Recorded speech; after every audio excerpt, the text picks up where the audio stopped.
নাটোরে এই ছেলেটাকে বন্ধুরা বাসার থেকে ডেকে নিয়ে যায়, মেরে ফেলছে, বুঝছেন। এজন্য আপনারা যারা বন্ধুত্ব করেন, বুঝছেন, দেখে শুনে বন্ধুত্ব করেন ভাই। বন্ধুরাই সবচেয়ে বড় শত্রু। যারা বেশি বন্ধুর জন্য কত কিছুই না করে, এই বন্ধুরাই কিন্তু আপনারে মেরে ফেলবো, বুঝছেন, আপনারে বিপদে ফেলাইব। বন্ধু মানে বিপজ্জনক, বুঝছেন। বেশিরভাগ বন্ধুরা স্বার্থপর এবং বিপজ্জনক হয়, বুঝছেন। ছেলেটার কী অপরাধ ছিল? ছেলেটারে নিয়ে গেছে, পরে হাত পা বেঁধে পরে 10 লাখ টাকা দাবি করছে। পরে 10 লাখ টাকা কি হয়েছে না হয়েছে আল্লাহ জানে। পরে ছেলেটাকে মেরে ছুরি আঘাত করছে, ছুরি ঢুকাই দিছে, পরে মুখের উপরে ইট দিয়ে আঘাত করছে, বুঝছেন। এই জন্য ভাই যারা বন্ধুত্ব করেন, বুঝছেন, দেখে শুনে বন্ধুত্ব করেন। উল্টাপাল্টা পোলাপানের সাথে বন্ধুত্ব করে নিজে মরেন না, বুঝছেন। এখন ছেলেটার ফ্যামিলির কী হবো? এজন্য যারা বন্ধুত্ব করেন দেখে শুনে বন্ধুত্ব করেন, স্বার্থপর বন্ধু করেন না, বুঝছেন।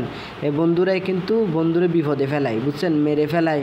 তারপরে সে অনেক কাহিনী করে বন্ধুরা, বুঝছেন। এজন্য যারা বন্ধুত্ব করেন সাবধান থাকেন ভাই, সাবধান থাকেন, না কিন্তু আপনার বিপদ আপনি ডেকে আনবেন। বেশিরভাগ বন্ধু বান্ধব বিপজ্জনক হয়, বুঝছেন। নিজেও বিপদে পড়বেন, ফ্যামিলি